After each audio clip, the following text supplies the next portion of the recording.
O Sermão do Monte foi pregado por Jesus no começo do seu ministério, bem no início. O evangelista Lucas diz que ele começa esse sermão depois dele passar um período em jejum e oração. Ele tinha passado toda uma noite orando no monte, e aí ele desce do monte, e quando ele desce, ele escolhe 12 discípulos. Lucas capítulo 6, versículo 13, diz assim: quando amanheceu, ou seja, assim que Jesus terminou o período de oração, né? Quando amanheceu, chamou a si os seus discípulos e escolheu 12 dentre eles, aos quais deu também o nome de apóstolos. É o iniciozinho do Sermão do Monte, é Lucas descrevendo como ele viu aquele momento em que Cristo reúne os seus discípulos, seleciona 12 deles e os chama de apóstolos. É interessante, irmãos, que no mesmo versículo, Lucas 6, 13, nós temos discípulos e apóstolos, e há uma diferença entre um e outro. O discípulo é, na realidade, um aprendiz, né? O discípulo é alguém em treinamento, alguém que está sendo treinado para se parecer com o seu mestre. E naquela época, a cultura de discipulado era muito forte. É claro que naquela época não existia a escola formal como nós a conhecemos hoje, com um currículo estabelecido para o primeiro grau, para o segundo grau, para o nível superior. Então, naquela época, o ensinamento, em especial o ensino bíblico, era feito por mestres que orientavam. O termo que eles usavam em hebraico era talmidi, que é discípulo. Talmidim seria o plural, né? Mas eles usavam o termo talmidi para falar dos discípulos. Então, os mestres, os rabis, a gente vê em João 3, por exemplo, Nicodemos se referindo a Cristo como rabi, né? Ele diz: rabi, mestre, bem sabemos que tu és vindo de Deus, porque ninguém pode fazer os milagres que tu fazes se Deus não for com ele. Cristo era um rabi, Cristo era esse mestre, e ele estava rodeado dos seus discípulos, dos seus talmidis, de gente que estava sendo treinada para ser parecida com ele. Algo que era dito à época, é atribuído a um daqueles mestres, era a seguinte frase: cubram-se com a poeira dos pés do seu mestre, ou do seu rabino. Era a orientação que era dada ao discípulo, ao talmidi, que você seja coberto com a poeira dos pés do seu mestre, com a poeira das sandálias do seu mestre. Por que isso? Porque como as ruas não eram asfaltadas, naquela época era poeira mesmo, não era nenhum problema político, era poeira mesmo na rua, não tinha asfalto ainda, não se utilizava esse tipo de coisa. Então as pessoas usavam sandálias, e a ideia era que os discípulos andassem tão perto de seu mestre, andassem tão próximas, que quando ele caminhasse, que a sandália levantasse poeira, a poeira pegasse nele. Não tinha nada a ver com a poeira, mas tinha a ver com a proximidade que ele deveria ter do seu mestre. Então, quando Cristo desce do monte, depois de uma noite orando, que ele se separa desses discípulos, desses que caminhavam junto dele, ele separa 12 e os chama de apóstolos. Ele está dizendo: com vocês vai acontecer algo diferente. A palavra apóstolo, na realidade, significa mensageiro, enviado.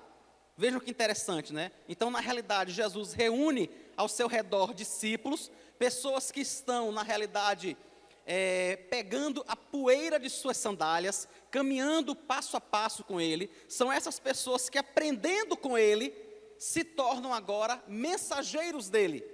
Ou seja, elas sabem como o seu mestre pensa. Como o próprio Cristo disse: eu não vou mais chamá-los de servos, mas de amigos.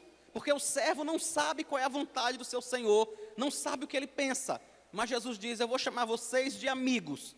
Então é chamando esses apóstolos, esses mensageiros, né, essas pessoas que seriam enviadas para levar a palavra, que ele começa o seu ministério. Então, o que é o Sermão do Monte? É ele preparando os discípulos para serem cidadãos do reino, dizendo a ele: olhe, vocês acabaram de chegar no reino de Deus agora. Vocês ouviram o meu chamado. É como se ele estivesse dizendo a Pedro: Pedro, você passou a sua vida toda pescando, você tinha a sua cooperativa, junto com Tiago, junto com João, mas no momento que eu chamei você para ser pescador de homens, você precisa aprender coisas diferentes. Você antes pescava peixe e você sabia o melhor modo de lançar a rede, o melhor modo de recolher a rede, a melhor hora de pescar, mas agora você vai pescar homens. E agora, como um cidadão do céu que vai pescar homens, você precisa aprender como é que isso funciona. E esse treinamento, o primeiro módulo, digamos assim, desse treinamento que os discípulos receberiam, é o Sermão do Monte. Poderíamos dizer, irmãos, que o Sermão do Monte é o treinamento teórico, é o módulo teórico de treinamento dos discípulos. O Senhor senta com eles e durante bastante tempo fala para eles como é que um cidadão do reino vive.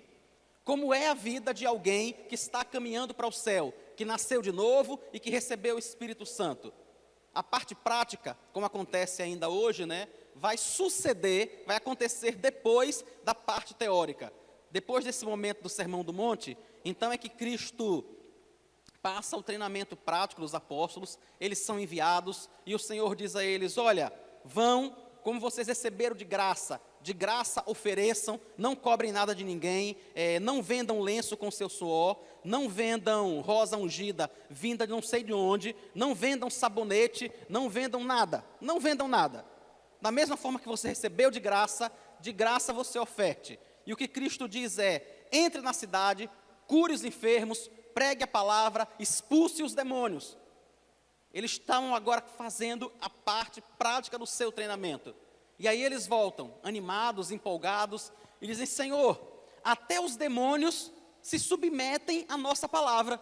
A gente fala e eles saem.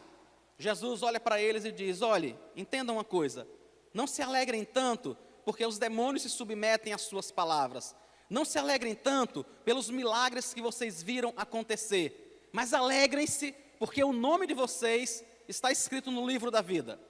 Essa deve ser a real razão da sua alegria. O motivo do seu canto deve ser não porque as enfermidades saem quando vocês oram pelos enfermos. Não porque os demônios são expulsos quando você diz que eles devem sair no nome de Jesus. Mas sim porque o nome de vocês está escrito no livro da vida.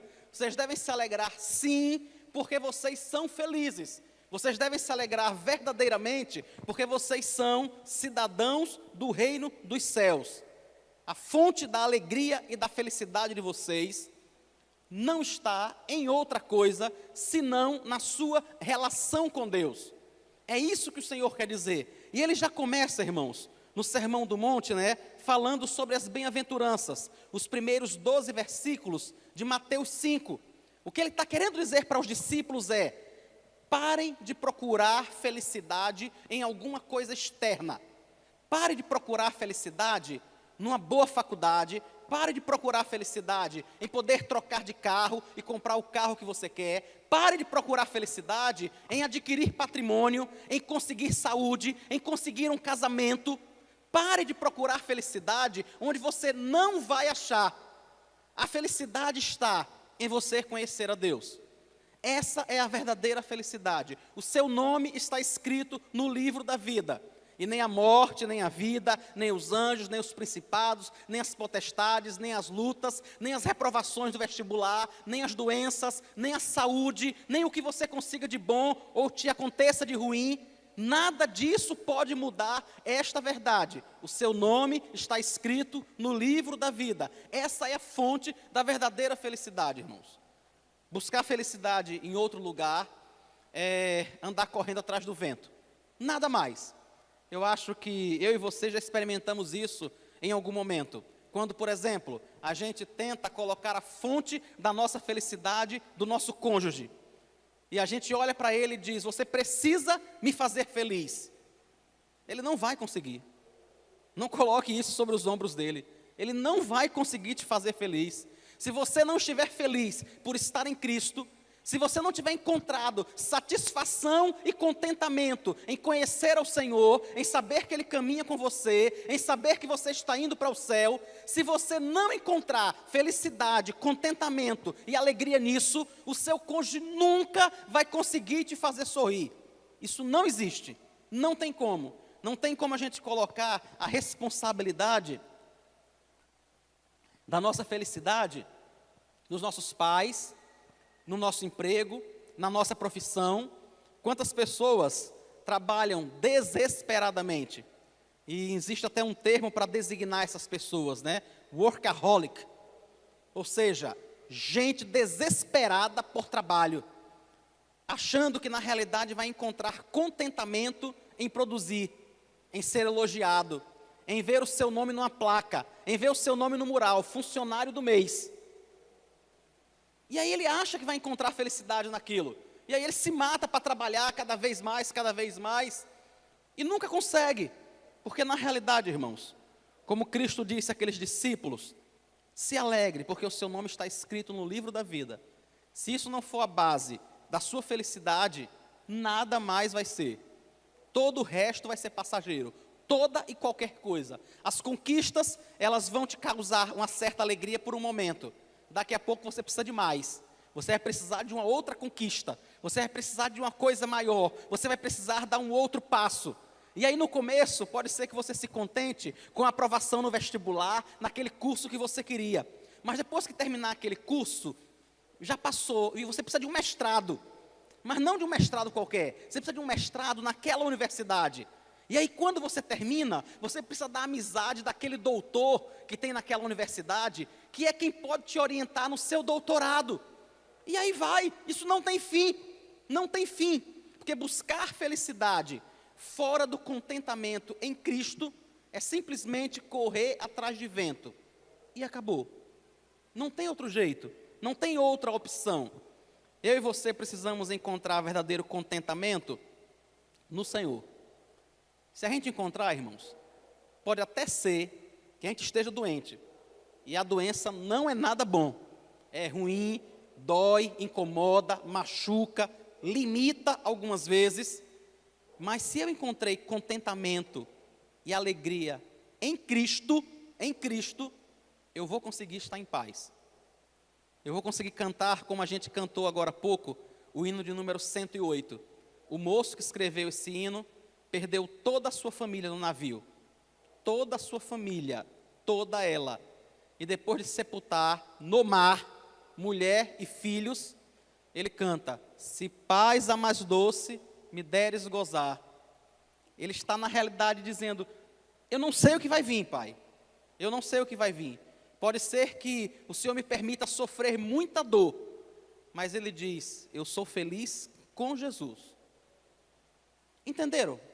Onde é que está a fonte de felicidade? Não tem outro jeito, irmãos. Não tem outro jeito. Ou em Cristo, ou em canto nenhum. Ou correremos atrás do vento apenas. Mas, bem, eu preciso começar a pregar. Mateus capítulo 5, versículo 5. Porque se não começar, eu não vou terminar, né? Mateus 5, 5. Diz o texto: bem-aventurados os mansos, porque herdarão a terra. Amém. Senhor Jesus, queremos pedir ao Senhor que no Teu nome e por Tua graça, fale ao coração da Tua igreja. Fale ao coração de cada um de nós, Deus. Não nos despeça vazios, Pai, por Tua misericórdia e por Tua graça. Nos edifica. Ajuda-nos a colocar os nossos olhos em Ti e a fonte da nossa alegria e felicidade no Senhor. Deus, ajuda-nos a fazer do Senhor o nosso maior tesouro, a fazer da graça do Senhor o nosso maior alvo, para o louvor e para a glória do Teu nome. Amém. Essa é a terceira bem-aventurança. Nós falamos sobre a humildade no espírito, que é o reconhecimento de que nós realmente não podemos produzir nenhum bem espiritual por nós mesmos. Nós dependemos do Senhor para fazer qualquer coisa que o glorifique, qualquer coisa que o glorifique. O apóstolo João registra a palavra de João Batista, dizendo que o homem não tem nada se do alto não lhe for dado. Nada, nada eu tenho, nada você tem, se do alto não nos for dado. Isso constitui, essa consciência, é aquilo que forma aquele que é humilde no espírito. Ele sabe que o pouco que ele tem, o pouco que ele faz, aquilo que ele pode oferecer, é porque ele recebeu de Deus. Ele se percebe como um vaso de barro. Há algo de precioso nele, há algo de valor nele. É o Espírito Santo, veio do alto, não nasceu dele. não brotou dele, não é inato, sabe? É algo que ele recebeu. Ele se percebe apenas como um vaso de barro, sendo habitado por um tesouro que é o próprio Espírito de Deus. Habitado pelo Espírito de Deus e ainda vivendo nesse mundo, esse cidadão do reino, quantas vezes chora e lamenta as suas próprias dificuldades. Só faz isso porque ele realmente gostaria de agradar ao seu Senhor. Gostaria de não pecar mais. Gostaria de vencer as lutas, as dificuldades e glorificar o tempo todo ao Senhor. Ele chora, irmãos, porque inúmeras vezes ele não consegue fazer isso. Inúmeras vezes. Ele chora porque o que ele queria na realidade era que o Senhor dissesse sobre ele a mesma coisa que disse a Satanás quando fala sobre Jó. Satanás, você tem visto o meu servo Jó? Um homem reto, um homem íntegro, um homem que se desvia do mal. Ele chora porque ele queria que na realidade fosse escrito sobre ele aquilo que Moisés, que escreveu o livro de Jó, escreveu sobre Jó, depois que ele perdeu seus bens, depois que ele perdeu seus filhos, depois que a sua própria esposa começa a perder a sanidade, Moisés escreve sobre Jó. Em tudo isso, Jó em nada pecou. E quando esse cidadão do reino, que é humilde de espírito, percebe que ele ainda peca, ele chora. Mas ele chora sabendo que na realidade, esse choro dele tem o conforto de saber que ele só chora porque o Espírito Santo habita nele. Senão jamais ele conseguiria chorar pelo seu pecado. Essas duas primeiras bem-aventuranças, a humildade de espírito e o choro, tem alguma coisa a ver conosco mesmo. Tem a ver com a gente. Nós percebemos o estado que nós estamos e aí nós nos colocamos diante de Deus.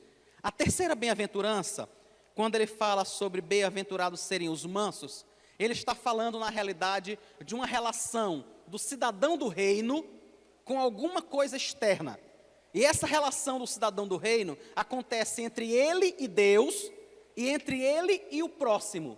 É aí que nós percebemos se realmente ele é uma pessoa mansa, ou o quanto falta para ele aprender e ser manso, como Jesus quer que ele seja, uma vez que ele é um cidadão dos céus, uma vez que ele é um discípulo do Senhor. Deixa eu só começar dizendo, irmãos, o que não significa ser manso. O que é que o versículo não está dizendo? Ele não está dizendo que feliz é o indolente. Já viram essa palavra? Indolente? É a mesma coisa que apático, é a mesma coisa que insensível. O manso não é alguém insensível. Eu acho que talvez vocês conheçam alguém que, até no geral, a gente acaba achando a pessoa meio estranha, né? Porque você pode até dizer um bocado de coisa a ela, e ela fica assim olhando para você, sabe? Ainda que você esteja ofendendo algumas vezes, dizendo coisas ruins, e ela continua olhando e diz, tá certo. No outro dia parece que não aconteceu nada, dali a meia hora parece que não aconteceu nada. E a gente pensa, essa pessoa é mansa. Não, não é. Ela é insensível. Ela é apática. É só isso. Não tem nada de mansidão nisso. Não tem nada de mansidão em você ouvir palavras desagradáveis, ouvir pessoas lhe afrontar, ouvir pessoas dizerem coisas que não deviam ser ditas, e você ficar com cara de paisagem. Não tem nada de mansidão nisso. Isso é pura apatia. Não é disso que o versículo está falando. Outra coisa, ele não está falando também, irmãos, de gente medrosa, de gente covarde. Tem vezes que a gente pensa que a pessoa é mansa apenas porque ela não esboça reação. Apenas porque ela sabe que tem coisas a serem enfrentadas e ela não enfrenta. E a gente pensa, será que essa pessoa é mansa? Depende.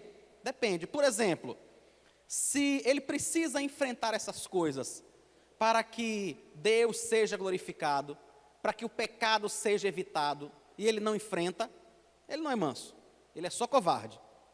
É só isso. Se ele não tem verdadeira disposição em confrontar o seu esposo, que se comporta de forma pecaminosa, e ela fica com receio de confrontar, de sentar, de conversar com ele, e dizer, esse seu comportamento não glorifica a Deus. Não faz o menor sentido você levantar no dia do Senhor, botar uma sunga e ir para a praia. Se ela não tiver coragem não tiver coragem de confrontar o seu esposo por causa de um pecado, isso não é ser manso, isso é ser covarde, isso é ser medroso. Isso é, na realidade, não querer o bem da outra pessoa. Se eu e você não temos coragem, pelo bem da nossa família, de confrontarmos a nossa esposa, os nossos filhos, de confrontarmos as pessoas na igreja, isso não é ser manso, irmãos. Não é. Muitas vezes na igreja, a gente tem muito receio de fazer isso, porque quantas vezes as pessoas não querem ser confrontadas por causa dos seus pecados, por causa de suas falhas, por causa dos seus erros. E todos nós precisamos, irmãos. Todos nós, não tem jeito.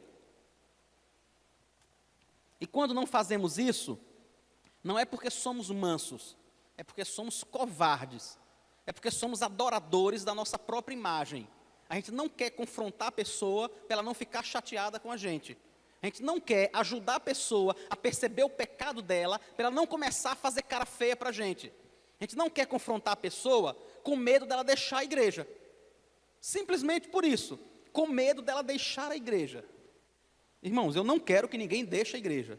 Não quero mesmo. Se depender de mim, eu quero que mais pessoas cheguem. Eu quero, espero sinceramente em Cristo, que essa igreja dentro de pouco tempo esteja tão cheia que não caiba as pessoas. Aí nós vamos separar um grupo de umas 30 pessoas, vamos alugar um prédio lá no Santa Lúcia e começar uma congregação com essas 30 pessoas, até a igreja encher de novo. Aí a gente pega mais 30 e abre em outro canto e assim vai. Eu espero que isso aconteça. Eu espero que cheguem mais pessoas. Mas se o preço para que qualquer pessoa fique aqui é que você não seja confrontado, você não vai ter como ficar. Não tem jeito, irmãos. Porque você vai ser confrontado. Isso vai acontecer. É para isso que nós fomos chamados. E é isso que nós devemos fazer, uns com os outros, o tempo todo. Se por algum acaso o irmão realmente não se conformar, se chatear, ficar com o bico grande, ficar triste e sair por aquela porta, sério, eu vou sentir, mas não posso mudar isso. Não tenho como mudar. O contrário não seria mansidão, seria apenas covardia, irmãos. Só isso. Então não é isso que o versículo está dizendo. Ele não está dizendo que felizes, né? Que muito felizes, que bem-aventurados são aqueles que são apáticos, indolentes, insensíveis, covardes ou medrosos. O que ele está dizendo é que felizes são aqueles que são mansos. Então vamos ver o que é mansidão, numa proposta bíblica. Vamos ver o que é mansidão diante daquilo que o próprio Cristo apresenta no Sermão do Monte. Irmão, ser manso significa reconhecer a soberania de Deus em todas as coisas. Acima de qualquer coisa, nós só conseguimos ter um coração manso quando nós estamos dispostos a nos submetermos à vontade de Deus, seja ela qual for. Porque qualquer atitude de rebeldia, que seria o contrário da mansidão, qualquer atitude de rebeldia, antes de qualquer coisa, é uma atitude de rebeldia contra o próprio Deus, contra aquele que dirige todas as coisas, porque é Ele que é dono, irmãos, é Deus quem é dono de toda e qualquer situação, de todo e qualquer coração. O coração de todas as pessoas estão na mão do Senhor. Diz Salomão em Provérbios capítulo 21, no versículo 1, Provérbios 21, 1, o coração do rei está na mão do Senhor, e ele inclina para onde ele quer, exatamente como ele faz com qualquer rio. É Deus quem muda o curso do rio como ele quer. É Deus quem muda o coração das pessoas segundo o querer dele. É Deus quem estabelece os reinos e que destitui os reinos. Salmo 75, versículo 7, um versículozinho bem curtinho, ele diz que o Senhor é o juiz, a um abate, a outro exalta. Pronto, para aí o versículo. Deus é o juiz, a um abate, a outro exalta. Uma característica daquele que realmente é manso de coração é se submeter primeiramente a Deus, sabendo que todas as coisas são dele, são para a glória dele, são para o louvor dele, e estão todas elas ao seu inteiro dispor. Deus conversando com Jeremias, no capítulo 18, ele diz sobre o vaso que está na mão do oleiro. E ele diz: eu posso modificar o vaso. É Ele que tem poder para fazer a modificação que Ele quiser, seja lá aonde for. Pode ser em estruturas políticas, então é Deus quem mantém Dilma no poder ou tira ela do poder. Em qualquer time de futebol que você imaginar, no corpo de qualquer pessoa, em qualquer estrutura familiar, toda e qualquer mudança depende de Deus. Em última instância, depende apenas dEle. É Ele quem põe e é Ele quem tira. Depois de sofrer, de chorar, de sentir muito na pele, Jó termina a sua vida, termina o seu livro, né? Moisés registra as palavras de Jó no capítulo 42, no versículo 2, dizendo o seguinte: bem sei que tudo podes, e nenhum dos teus planos pode ser frustrado. Isso é o entendimento de alguém que é manso. Ele é manso acima de tudo, porque ele está disposto a se submeter àquele que é dono de todas as coisas. Isaías capítulo 43, no versículo 13, o Senhor diz assim: ainda antes que houvesse dia, eu era, e nenhum há que possa livrar alguém das minhas mãos. Agindo eu, quem impedirá? É essa a pergunta de Deus a Isaías. Agindo eu, quem poderá impedir? É esse entendimento, irmãos, que deve haver no coração daquela pessoa que realmente é mansa. Ela vai ser mansa porque, antes de tudo, ela está submetida a Deus, que é Senhor de todas as coisas, aquele que controla tudo e todos.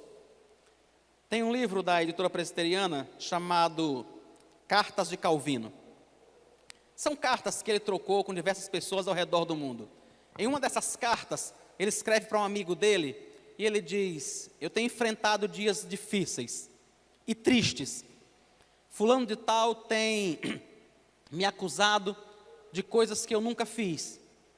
Tem dito coisas ao meu respeito que são completamente mentirosas. Eu nunca fiz essas coisas que ele está dizendo. Mas eu sei que na realidade, eu tenho plena consciência de que eu já fiz muito mais do que o que ele está dizendo. Muito mais. Eu não fiz isso.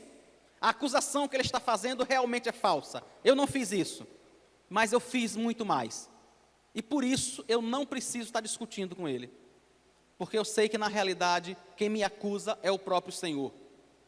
Ou seja, ele tem consciência de que é Deus quem controla a vida do outro, que é Deus que controla todas as coisas. Nós nunca, irmãos, conseguiremos nos submeter a ninguém, a nenhum tipo de autoridade. Nós nunca conseguiremos ser sinceramente mansos enquanto não nos submetermos a Deus. Se a gente não se submete a Deus, acabou. Você não vai conseguir se submeter a ninguém, a não ser por conveniência, a não ser que te interesse, só por isso. Se não interessar, acabou a submissão. Não existe. Porque se você não é submisso àquele que é dono da sua vida, aquele que faz com que o seu coração bata ou pare de bater, por que você seria submisso a qualquer instituição, a qualquer liderança, ou a quem quer que seja? Ser manso também é não apenas reconhecer que Deus é soberano, que Ele é Senhor de todas as coisas, mas é também reconhecer que a vontade de Deus, irmãos, é completamente amorosa, totalmente boa, totalmente perfeita para com os seus, para com aqueles que Ele ama. O apóstolo Paulo, em Romanos 8, 28, ele diz que todas as coisas cooperam para o bem de quem? Daqueles que amam a Deus. Todas as coisas cooperam para o bem daqueles que amam a Deus. Quer sejam boas, quer sejam ruins, quer sejam agradáveis ou desagradáveis. A vontade do Senhor é simplesmente perfeita para a nossa vida. Israel, estando exilada na Babilônia, o povo entristecido, pensando que nunca mais iria voltar para a sua terra, o Senhor fala através do profeta Jeremias para eles. Capítulo 29, versículo 11. E ele diz: eu é que sei que pensamento tenho a vosso respeito, diz o Senhor, pensamentos de paz e não de mal, para vos dar o fim que desejais.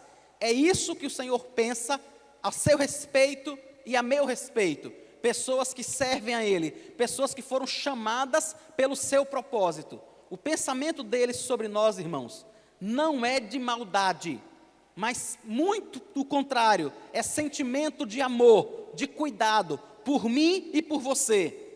O Senhor Jesus, o próprio Deus encarnado, em Mateus capítulo 7, no versículo 9, ele chega a dizer assim: qual dentre vocês, se um filho porventura lhe pedir pão, vai dar uma pedra? Alguém teria coragem de fazer isso? Ninguém, né? A gente não daria uma pedra, irmãos, para o nosso gatinho, daria. Para o nosso cachorrinho, a gente não daria uma pedra se o vir com fome. Imagine para o nosso filho, alguém daria pedra para o seu filho? E Jesus diz: olha, vocês que são maus, sabem cuidar de seus filhos, sabem dar boas coisas a ele, muito mais o vosso Pai Celeste vai dar boas coisas àqueles que lhe pedirem. Então, irmãos, aquilo que o Senhor tem nos dado é aquilo que é bênção para a nossa vida. As coisas que Deus permite que nós vivamos, elas não chegam atrasadas, elas não chegam adiantadas, elas estão sempre na hora certa, para que a nossa vida seja edificada, para que o nosso coração seja transformado, para que nós possamos nos parecer com Ele, dia após dia. Se você não está convencido ainda, deixa eu lhe dizer uma coisa que o próprio apóstolo Paulo falou. Ele disse: olha, se Deus não poupou o seu próprio filho, vejam, irmãos, Deus não poupou o seu próprio filho, você acha que Ele não está disposto a nos dar todas as outras coisas? Eu não sei se tem alguém aqui que estaria disposto a sacrificar o seu filho pela vida de uma outra pessoa. Não sei se alguém aqui estaria disposto a sacrificar a vida de seu filho por um inimigo até. Não sei quem aqui teria essa disposição, mas foi isso que Deus fez. Quando Cristo veio morrer por mim e por você, nós éramos inimigos dele, nós vivíamos no pecado, nós constantemente desagradávamos a Deus, constantemente nós ofendíamos ao Senhor, vivíamos uma vida distante dele, e distante dele, vivendo em pecado, ofendendo ao Senhor, Ele entrega seu Filho para morrer por nós. E aí pergunta o apóstolo Paulo: depois disso, você tem dúvida de que Ele vai deixar faltar na sua vida qualquer coisa que você precise? Tem como, irmãos, imaginar que Ele não vai suprir qualquer coisa se o próprio Filho Ele deu? Eu não conseguiria dar. Não conseguiria sacrificar minha filha pelo bem de quem quer que fosse. Não conseguiria, irmãos. O Senhor fez isso por mim, fez isso por você. Então, nós podemos nos submeter à vontade dEle, porque é uma vontade perfeita, é uma vontade boa, é uma vontade agradável. É o único modo de nos tornarmos realmente mansos, é entendermos: há um Pai Celeste cuidando de mim, por isso eu me submeto a Ele. Não é um ditador autoritário, não é um imperador galáctico ou coisa parecida, é o Pai Criador, é aquele que deu o seu próprio Filho por mim. Então eu me submeto à sua vontade, porque Ele é poderoso e amoroso. Nós temos exemplos, irmãos, de diversas pessoas que se submeteram à vontade do Senhor, quando nem sequer parecia que era a vontade do Senhor. Em 2 Samuel, no segundo livro de Samuel, capítulo 16, a partir do versículo 5, conta uma história bem interessante. Um filho de Davi, chamado Absalão, havia se rebelado contra ele, e como acontecia naquela época, ali no Oriente Médio, era muito comum que os reinos fossem tomados quando alguém da família matava um parente, matava um pai, matava um irmão, matava um tio que estava no trono. E Absalão, um dos filhos de Davi, achou que iria fazer algo semelhante. A intenção dele era tomar o trono de Israel, matando seu pai. Davi, para não entrar em guerra com Absalão, ele amava o seu filho. Irmãos, isso é coisa de pai. Isso é coisa de pai. Ele não quis guerrear com o seu filho. Ele simplesmente foge de Jerusalém para não brigar com o seu filho. E quando ele está saindo de Jerusalém, caminhando de cabeça baixa, triste, estava deixando a sua casa, estava deixando a sua cidade, perseguido pelo seu próprio filho, que queria lhe matar. Imagine como estava o coração de Davi. Nesse momento aparece um homem chamado Simei. Simei começa a pegar terra no chão e jogar em Davi. E começa a desacatar Davi. Começa a dizer: você é um amaldiçoado. Você, na realidade, está colhendo só o que você plantou. Você é um homem sanguinário, é isso que tem que acontecer com você mesmo. E Simei começa a desacatar e a dizer coisas ao rei. Joabe era o chefe da guarda pessoal de Davi. Eu ainda vou ter oportunidade, irmãos, de falar para vocês um pouco sobre Joabe, um dos maiores guerreiros registrados na Bíblia. Joabe era o chefe da guarda pessoal de Davi. Ao lado de Joabe estavam 2 irmãos dele. Um desses irmãos olha para Davi e diz assim: rei, meu senhor, permita que eu arranque a cabeça desse homem. É o que ele diz a Davi: deixe que eu vou arrancar a cabeça de Simei. Davi olha para ele e diz assim: o que é que eu tenho a ver com você, filho de Zeruia, que era o nome da mãe dele, né? O rapaz que diz isso é o irmão de Joabe, era o Abisai. Ele olha para Abisai e diz assim: Abisai, o que é que eu tenho a ver com você? Fique quieto, não faça nada. De repente, foi Deus que mandou ele dizer isso. Foi Deus que mandou ele me amaldiçoar. Foi Deus que mandou ele dizer essas palavras. E Davi diz: deixe-o, está no versículo 11. Deixai-o que amaldiçoe, pois o Senhor lhe ordenou. Dá para imaginar isso? O momento difícil que ele estava vivendo, o momento triste que ele estava vivendo, um homem começa a desacatá-lo, a desonrá-lo, a amaldiçoá-lo, e ele diz, ele podia fazer aquilo parar. Ele não precisava, irmãos, nem descer do cavalo dele. Se ele dissesse: Abisai, fique à vontade, Abisai ia arrancar a cabeça de Simei, sem a menor dificuldade. Mas Davi diz: deixe que ele amaldiçoe. Foi o Senhor quem mandou. Talvez o Senhor olhará para a minha aflição, e o Senhor me pagará bem, com o bem, a maldição deste dia. Isso é se submeter à vontade de Deus. Isso é ser manso, irmãos. É disso que eu estou falando. Alguém pode imaginar, por exemplo, que Davi era covarde? Dá para imaginar que era por covardia, que ele não estava querendo entrar em confronto com Simei? De jeito nenhum.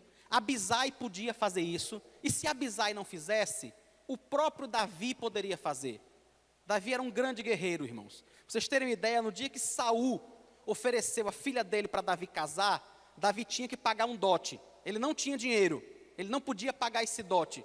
E o rei disse assim: não, Davi, providencie para mim 100 prepúcios de filisteus e traga, vai ser o dote pela minha filha.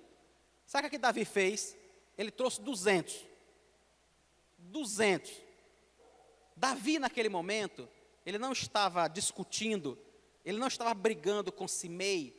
Não é porque ele era covarde, irmãos. Ele poderia matar Simei, Abisai poderia matar Simei, Joabe ou qualquer um dos que estavam ao redor dele. Mas ele entende naquele momento que foi Deus que mandou Simei amaldiçoá-lo. Ele entende que era Deus que estava permitindo que aquilo acontecesse. E ele disse: pode deixar, é assim mesmo. Não tem problema não, pode deixar. Foi o Senhor quem mandou. Isso é ser manso. Deixa eu mostrar um outro exemplo de mansidão a você. Uma moça, aproximadamente 14 anos de idade, entre 14 e 16 anos de idade, no máximo, estava noiva, esperando para receber o seu esposo naqueles dias. Ela já estava comprometida com ele, só faltava eles irem morar numa mesma casa, quando um anjo aparece para ela e diz: Maria, você vai ter um filho. Senhor, como é que eu vou ter um filho? Eu sou virgem, eu não conheço nenhum homem. E o anjo diz: não, a sombra do Altíssimo vai vir sobre você, e você vai ter um filho. Maria sabia o que aquilo significava, irmãos. Ela sabia que se José denunciasse ela, ela seria apedrejada e morta. Ela sabia que trair o seu esposo era igual a ser morta, Mas sabe qual é a resposta que ela dá ao anjo naquele momento? Vocês acham que ela disse assim: Gabriel, espere um pouquinho, deixa eu conversar com José, explicar para ele, ver o que ele acha, porque você sabe que a situação realmente é difícil, deixa eu conversar com José. Não é isso que Maria faz. Lucas capítulo 1, versículo 38, registra as palavras de Maria ao anjo Gabriel. Aqui está a serva do Senhor, que se cumpra em mim conforme a tua palavra. E o anjo se ausentou dela. Isso é ser manso, irmãos. Isso é ser manso. Entender, se é esta a vontade do Senhor para a minha vida, a perspectiva pode não ser nem boa. Pode até ser que meu esposo realmente queira me denunciar, pode até ser que eu seja morta e que eu seja apedrejada. Mas aquilo que ela diz naquele momento é: aqui está a serva do Senhor, se cumpra em mim a tua vontade. Acabou. É isso que falta em nós algumas vezes, irmãos. A gente está disposto a se submeter à vontade de Deus, quando a vontade de Deus é boa para a gente, né? Quando a vontade de Deus vai fazer com que as coisas prosperem na nossa vida, quando as coisas vão dar certo, nós estamos dispostos a fazer a vontade de Deus, quando essa vontade dEle vai fazer com que o nosso casamento fique, perfeito, vai fazer com que a nossa saúde fique ótima, com que a gente consiga o emprego que a gente está esperando, vai fazer com que o nosso filho se torne uma pessoa melhor. Mas e quando a vontade de Deus vai colocar a nossa vida em risco, como aconteceu com Maria?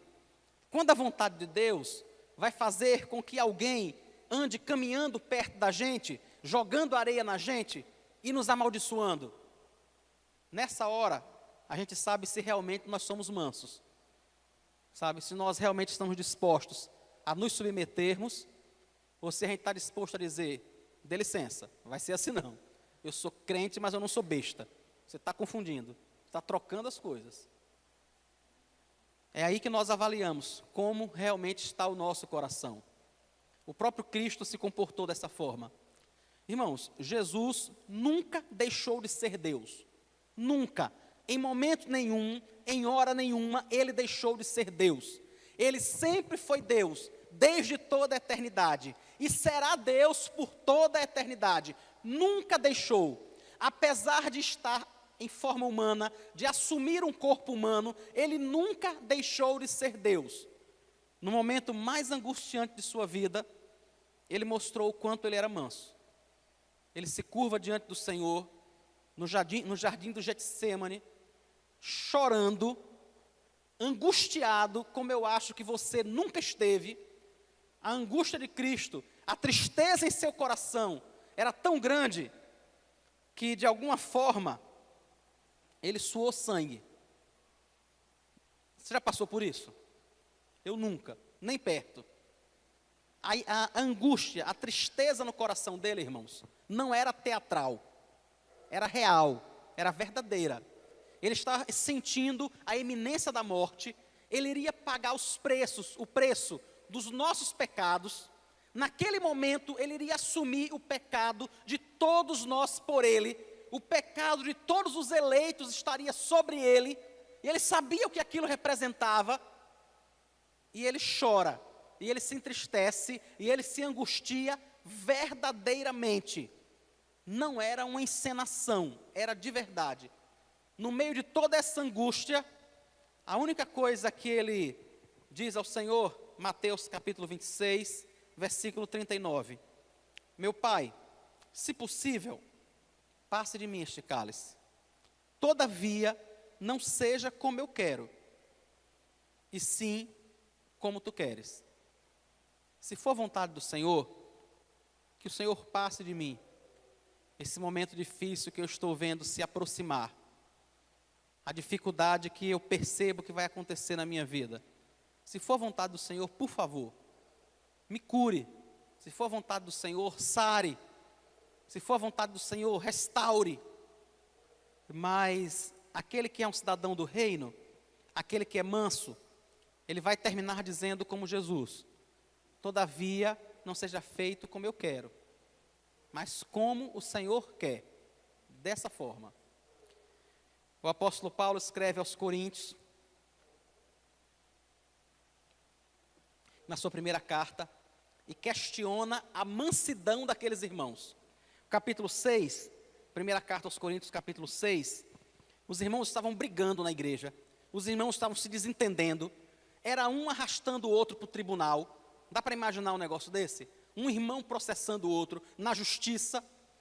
E aí Paulo escreve para eles e diz assim: rapaz, o fato de haver esse tipo de discussão entre vocês é uma derrota completa, é uma vergonha completa, que haja esse tipo de desentendimento e de discussão entre vocês.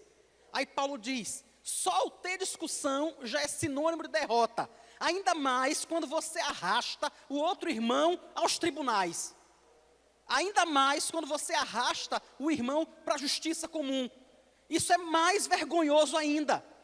E aí Paulo dá duas opções, ele diz, não tem ninguém no meio de vocês, não tem ninguém crente aí na igreja, que possa julgar não, que possa ouvir um irmão, ouvir outro e dizer, quem está certo é esse, e pronto.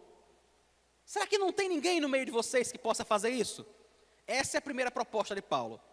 A segunda proposta, capítulo 6, versículo 7, ele diz assim, no final do versículo, por que você não sofre o dano? Por que você não assume o prejuízo e pronto? Dá para imaginar? Uma igreja que estava brigando, todo mundo um contra o outro, se arrastando aos tribunais, todo mundo disputando, e aí Paulo pergunta a eles, você já pensou em ficar no prejuízo? E acabou, e deixar para lá? Já passou isso pela sua cabeça? É simplesmente o que Paulo está dizendo, irmãos. Não por covardia, não por indisposição para a luta, mas por pura mansidão. Apenas por ser um cidadão do reino. É só isso que Paulo está dizendo a ele. Já passou pela sua cabeça, você que é um cidadão do céu, você que está indo morar com Jesus, você que nasceu de novo, já passou pela sua cabeça, sofreu prejuízo, sem revidar, sem ir atrás, sem discutir. É isso que é mansidão. É disso que o Senhor está falando, quando Ele diz que bem-aventurados, que felizes são os mansos. Irmãos, somente quem encontrou felicidade realmente em Cristo, somente quem percebeu que o seu nome está escrito no livro da vida, e que isso vale mais do que qualquer outra coisa, é que pode sofrer o dano como Paulo está propondo aqui. Somente quem entende que o seu maior tesouro está no céu, e não na poupança, e não no banco, e não nos bens, somente quem entende isso, pode sofrer o prejuízo. Do contrário, não tem como. Alguém que tem colocado o seu coração no seu bem e nas coisas materiais, não vai nunca ser manso o suficiente para sofrer o prejuízo. Nunca, de jeito nenhum. Mas, como nas outras bem-aventuranças, o Senhor faz uma promessa. Vocês devem ter percebido que até agora ele sempre faz uma promessa, né? Ele começa dizendo que dos humildes de espírito é o reino dos céus. Ele diz que felizes, que felicíssimos, que super felizes são os que choram, porque eles serão consolados. E ele diz aqui na terceira bem-aventurança aos mansos, que eles são felizes, porque eles herdarão a terra. É difícil imaginar alguém manso, alguém que está disposto a sofrer o dano, alguém que está disposto a abrir mão, alguém que está disposto, irmãos, a dar um boi para não entrar numa briga, e dar uma boiada para estar mais longe dela ainda. Somente alguém assim é que vai poder herdar a terra da qual Cristo está falando. Ele não está falando de propriedade, ele não está falando de bens materiais, ele está se referindo, na realidade, à nova terra, ao lugar onde eu e você iremos morar para todo sempre, que é a nova terra. Como é que eu sei disso? Porque Cristo está ecoando aquilo que foi dito pelo salmista no Salmo 37.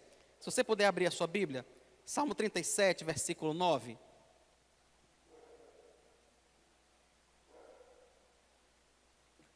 Salmo 37, versículo 9. Ele diz: porque os malfeitores serão exterminados, mas os que esperam no Senhor possuirão a terra. Mais um pouco de tempo e já não existirá o ímpio. Procurarás o seu lugar e não o acharás. Mas os mansos herdarão a terra e se deleitarão na abundância de paz. Irmãos, quando é que o ímpio não vai existir mais? Quando é que o ímpio não vai existir mais? Somente na nova terra. Neste mundo, os ímpios sempre existirão. Sempre existirão pecadores. Sempre existirão pessoas se rebelando contra Deus. Enquanto estivermos nesse mundo, vai ser sempre assim. Mas como diz o salmista, vai acontecer um dia em que os malfeitores serão exterminados. Exterminados. E aqueles que esperam no Senhor vão possuir a terra. Vai haver um dia em que o ímpio não estará mais aqui. E aí sim, aquele que viveu como cidadão do reino, aquele que sofreu dano, aquele que se calou quando tinha toda a razão e podia responder um monte de coisa. Ele estava na plena razão dele, sabe, irmãos? Sabe aquele momento em que alguém diz alguma coisa a você e você pensa assim: agora eu vou passar como um trator por cima dele. Era só isso que eu estava esperando ele dizer. Agora ele vai ver, eu vou passar por cima dele que não vai ficar nada. E ele simplesmente resolve se calar. Simplesmente. Não porque está com medo de brigar, não porque é covarde, mas porque ele sabe que a ira do homem não produz a justiça de Deus. Porque ele sabe que se ele disser um monte de coisa ao outro, talvez ele ganhe uma disputa, mas certamente ele vai desagradar ao Senhor. Talvez ele lave a sua honra, mas certamente ele vai ofender a Cristo. Certamente ele vai envergonhar a igreja. E por isso ele não faz. Ele poderia dizer tudo e mais um pouco. Ele poderia humilhar o outro da forma que ele quisesse, porque o outro não tem razão nenhuma. Mas ele sofre o dano, ele se cala, simplesmente para glorificar ao Senhor. Simplesmente para não entristecer o Espírito Santo. Simplesmente para não ofender a igreja de Cristo. Só por isso. Essa pessoa, diz o texto, que vai herdar essa terra. No dia que os ímpios, no dia que aqueles que passaram a vida toda batendo no peito, travando as suas guerras, as suas disputas, sabe? Essas pessoas que passaram a vida toda em busca da razão, ela não estava procurando realmente o que era certo, apenas ter razão. Ela não podia sair para casa sem dizer a última palavra. Ainda que a última palavra fosse uma ofensa, ainda que a última palavra fosse desagradar a Deus e entristecer o Espírito Santo, mas ele jamais ia para casa depois de ouvir um desaforo. Ele precisa dizer alguma coisa. A Bíblia diz que essas pessoas serão exterminadas e que nessa nova terra elas não existirão. O salmista no Salmo 1 diz isso. Finalzinho do Salmo 1, no versículo 6, ele diz assim: o Senhor conhece o caminho do justo e o caminho do ímpio perecerá. Ele termina o Salmo 1 dizendo isso. O caminho do justo, o caminho do manso, o caminho do que chora, o caminho do que é humilde no espírito, o Senhor conhece. O caminho do arrogante, o caminho daquele que se rebela contra Deus, o caminho daquele que não é manso, diz o salmista, vai perecer, vai morrer, vai se acabar. O apóstolo João escreveu sobre essa nova terra. Deixa eu ler um pedacinho para vocês. Apocalipse capítulo 21, versículo 1 a 8. Só para tentar esclarecer, deixa eu tentar dizer para vocês uma coisa em 2 minutos, irmãos. Se você morrer agora, e você conhece a Cristo, você é um cidadão do céu, você vai direto para o céu. Nesse exato momento, o seu corpo vai tombar aqui e você vai direto para o céu. Mas você estará sem um corpo. O seu corpo ficará aqui neste mundo. Até o dia em que, segundo Paulo escreveu aos Tessalonicenses, no capítulo 4, a partir do versículo 16, Paulo diz que, a partir do versículo 13, né? Paulo disse que um dia, ao ressoar da última trombeta, ao se ouvir o grito do arcanjo, o seu corpo será ressuscitado, será unido ao seu espírito, a sua alma que esteve no céu com o Senhor durante todo esse tempo. E a partir deste momento, agora você com o corpo, você vai habitar a nova terra. Então, o lugar definitivo da morada dos santos não é o céu, é a nova terra.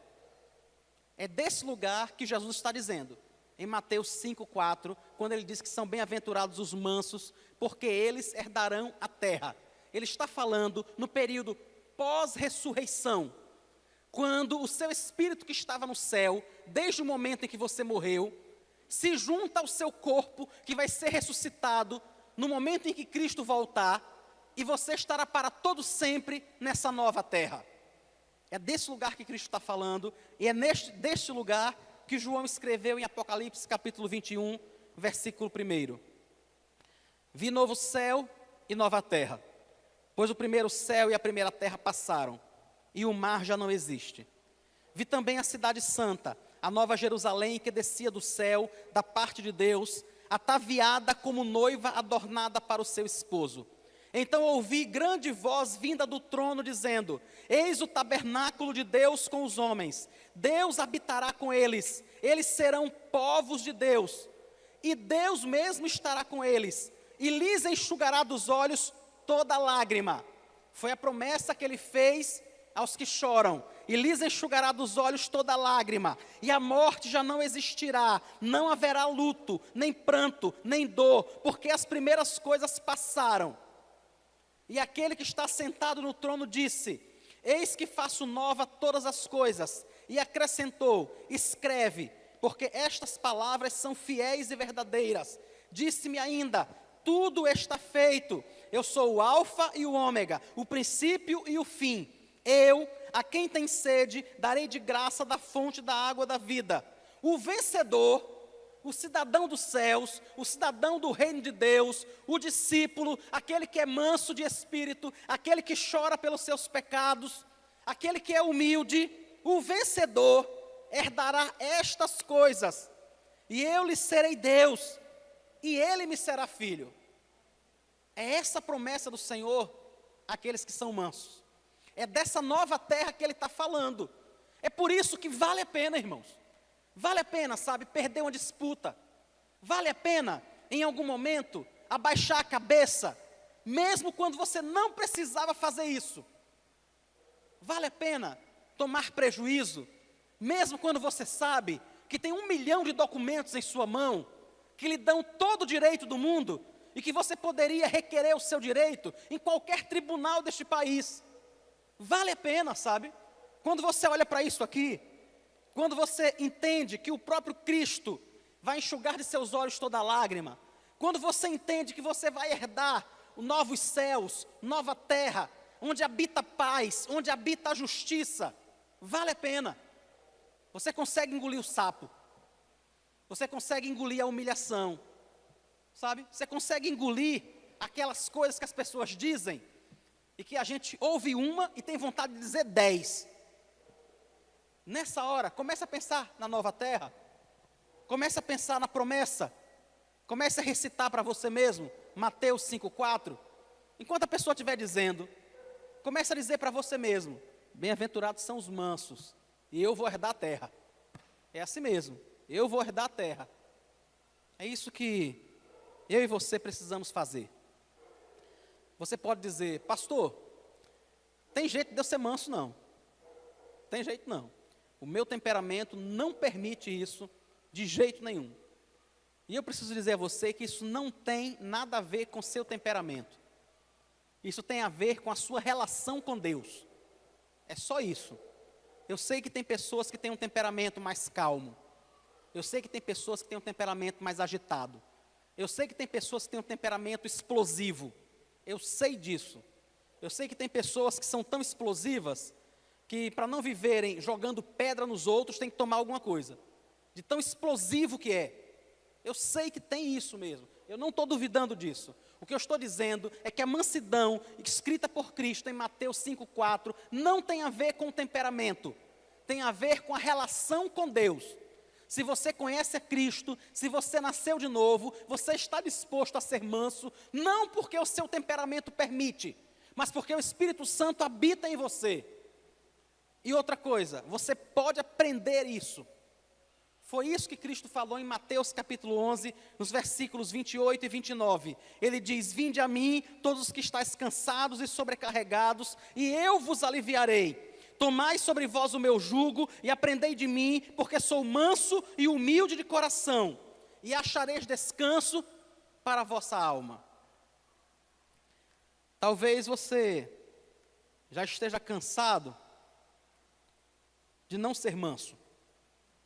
Talvez você já esteja cansado do seu temperamento e das lutas que você tem travado, sabe?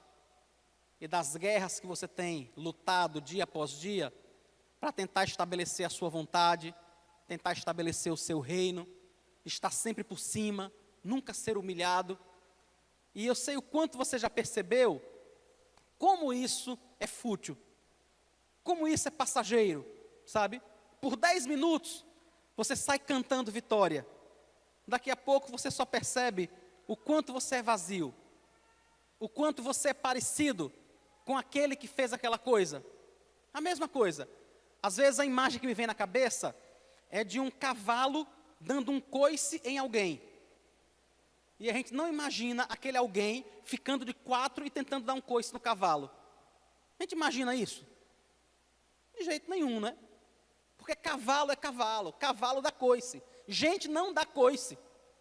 Gente não faz isso. Sabe? Gente que vai morar no céu é mansa. Como Jesus.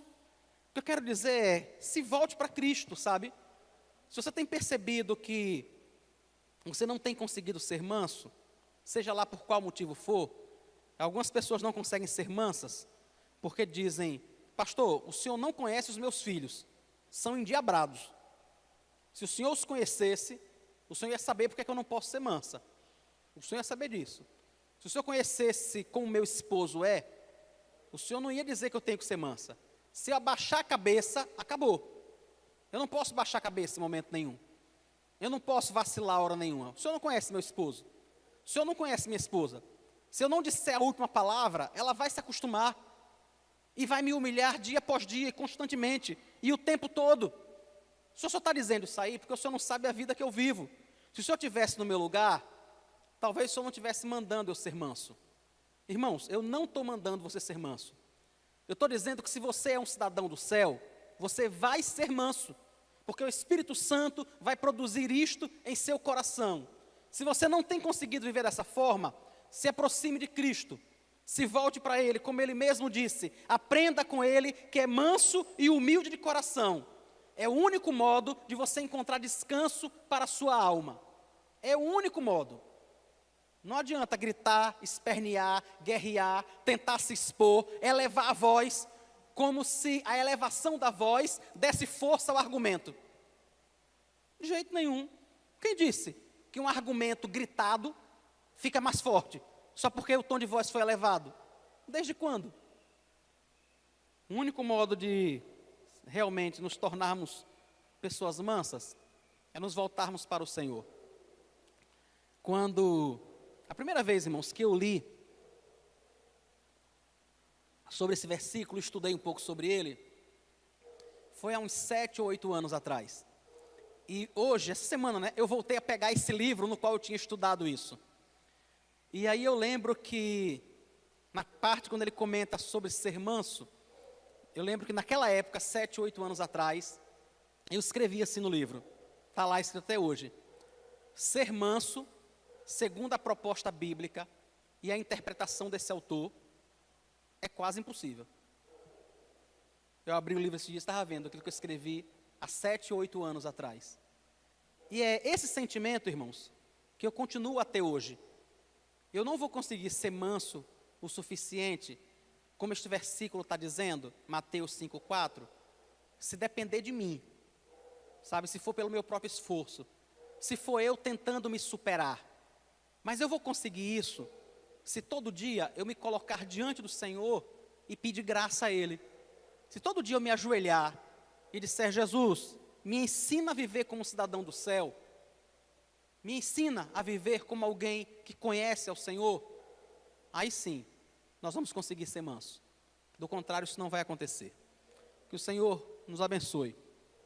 Que o Senhor te abençoe, te fortaleça, te encha da sua graça e te ensine a ser manso.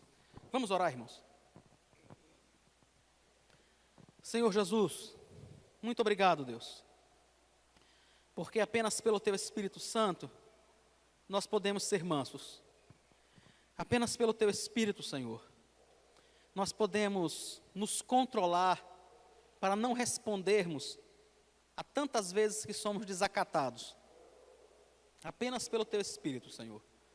Apenas pelo Teu Espírito nós podemos nos submetermos à Tua vontade, mesmo quando essa vontade nos faz chorar e nos faz sentir dor. Nos ajuda, Pai, a nos submetermos ao Senhor para a glória do Teu nome. Tira os nossos olhos de qualquer recompensa deste mundo e ajuda a focar a nossa visão na nova terra, Deus. Que cada vez, Senhor, que nós formos humilhados, nos ajuda, Deus, que o Teu Espírito cochiche no nosso ouvido, que nós haveremos de herdar a terra, Pai. E que nesta terra os ímpios não mais existirão. Os malfeitores, os perversos, não estarão lá. E que nós estaremos para sempre com o Senhor. Até chegar esse dia, Jesus, sustenta a Tua igreja, Senhor. Nos sustenta, Pai, enquanto estamos caminhando neste mundo ainda. Enquanto não conseguimos ter controle completo sobre tantas coisas em nossas vidas. Enquanto não conseguimos evitar o pecado completamente. Nos sustenta, Senhor, para a glória do Teu nome, para Teu louvor. Sustenta os meus irmãos, Pai, para a Tua glória, Pai. Nós te oramos no nome de Jesus. Amém.